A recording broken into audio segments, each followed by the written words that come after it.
This video is about the CNC machining process of a copper material component.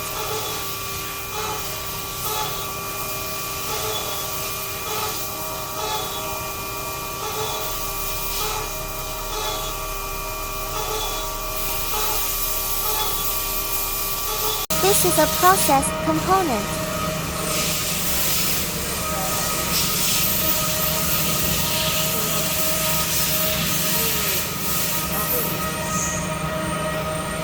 This is a product that has undergone hardening treatment. If you need customized hardware products, please feel free to contact us.